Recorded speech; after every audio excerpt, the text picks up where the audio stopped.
Nýtt kínverskt ár gekk í garð daginn. Af því tilefni var efnt til menningarveislu í Háskólanum með ýmsum skemmtilegum uppákomum. Konfúsíusarstofnunin Norðurljós stóð fyrir hátíðarhöldunum.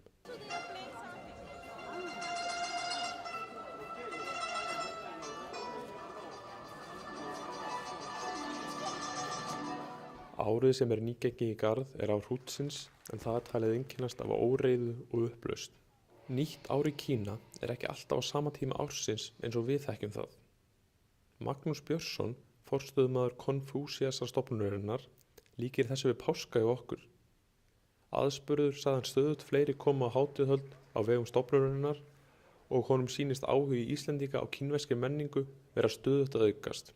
Bendir hann á að grunnskólabörn í Landakotsskóla og Ísaksskóla geti valið að læra kínversku. Einnig mikil aukning í fjölda nemenda sem nema kínversk fræði við Háskóla Íslands. Síðastliðnu helgi var haldið upp á komu nýs kínversks árs hér á Háskólatorgi. Við á student.is litum við og könnuðum stemminguna. Meðal atriða sem boðaður upp á Háskólatorgi voru kínverskar bardagalistir, dans og söngur.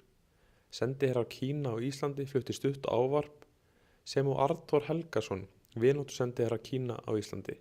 Konfúsíusarstofnunin Norðurljós var stofnuð árið 2008 og tilgangur hennar að stuðla að aukinni fræðslu meðal Íslendinga tungu, menningu og samfélag Kína.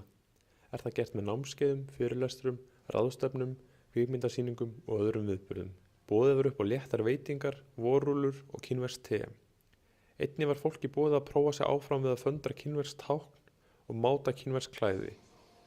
Þeir sem stóðu á hátíðinni segja að hún hafi heppnast vonum framar og að sá fjöldi fólk sem kíkti við hafi komið það með óvart, en talið að gestir hafi verið 500 manns.